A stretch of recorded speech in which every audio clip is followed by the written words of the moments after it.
Good morning, everybody. We're going to continue the week of reviews with our look at Neil Young and Crazy Horse's 1981 release, Reactor. This is an album that was released on November 2nd of 1981, so the second of Neil's albums, the first being Zuma that was released around his birthday. This album was recorded between 1980 and 1981 on Broken Arrow Ranch, and it was recorded during the time that Neil was going through some kind of a program for his son Ben to kind of help Ben learn how to cope with the diagnosis of CP, and this program was so restrictive that Neil couldn't, or he couldn't go out. He chose not to go out on the road. He took a couple years off, save a couple one-off performances. He took a couple years off when Ben was born in 1978. So essentially he was off the road in a major capacity from 1979 to 1982. And, and it was all in an effort to devote himself to Ben's care. And this program that Neil and Peggy and Benny went through was called parenting, and like I said, it was a program to help Ben, learn how to deal, Ben, Neil, and Peggy to learn how to deal with Ben's diagnosis of cerebral palsy. And it was so restrictive that Neil couldn't go out and record. The only time he could record was in the middle of the night. And so that was when this album was recorded. And I love it. I love favorites on here including Southern Pacific, T-Bone, which is essentially a song with only one lyric repeated ad infinitum. Ain't got T-Bone, Motor City, Opera Star. Some of these songs would be played live during the International Harvesters tours of '84 and '85. Southern Pacific showed up on the country set list, as did Motor City. And as far as Opera Star and T-Bone would show up only one time that I know of on Way Down in the Rust Bucket. And Opera Star would show up as part of the landing on the Rusted Out Garage tours of 85 and 6. And, or 86, 87, sorry. And so this album also contains an electric version of Shots, which there's an acoustic version of Shots on the Boarding House recordings, which we will be discussing in our Rust Never Sleeps review series a little farther down the road. And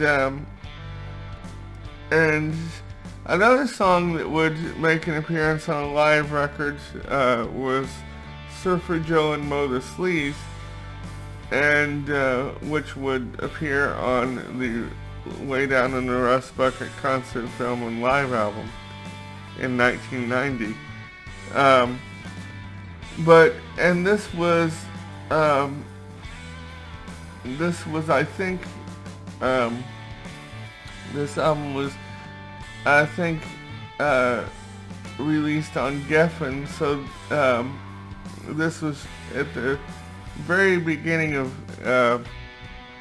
Neil's disastrous time on Geffen Records, because not even his record company knew what he was going through, because Neil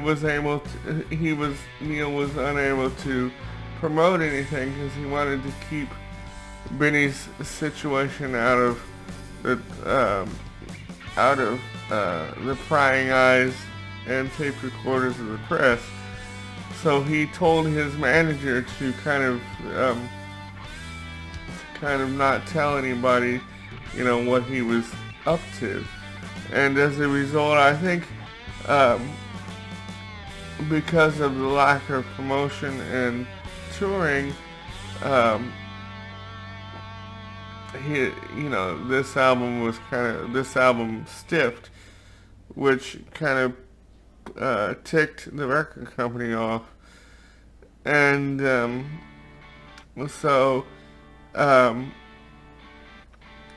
because he was unable to tour and record, he was unable to tour and promote.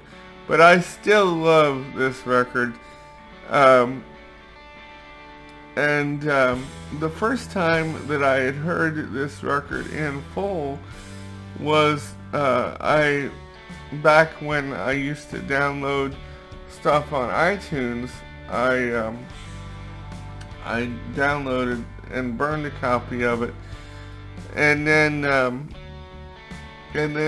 one of my friends gave me a vinyl copy of it, and then I eventually obtained a store-bought copy of it on CD. And actually, Neil is not a big fan of this record as well. It's he admits that it's not his best, and but I love it, and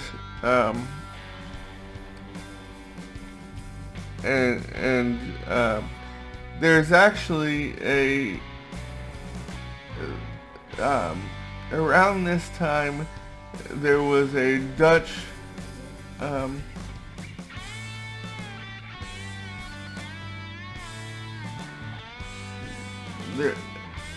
there's actually a Serenity Prayer printed on the back cover of the record, or on the cover of the record, but I think it's printed in Dutch to kind of throw everybody off.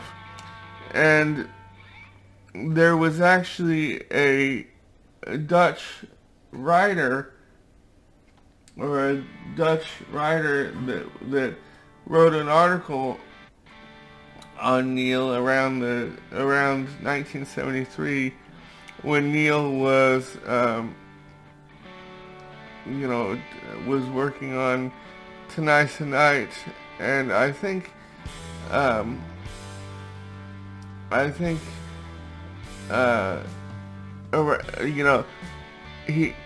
was reading Shaky, and I think Neil mentioned him.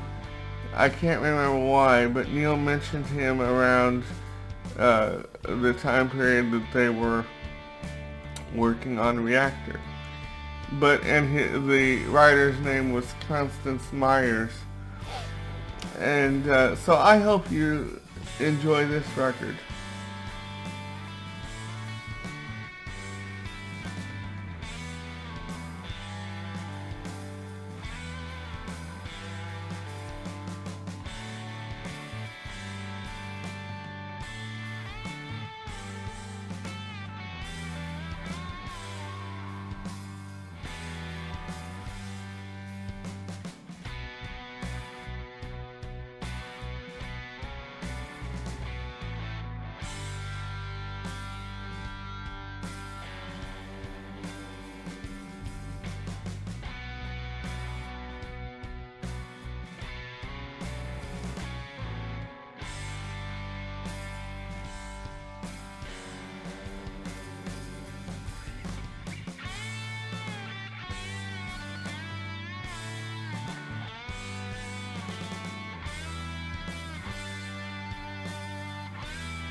Please disregard the glitch in the video. Thank you.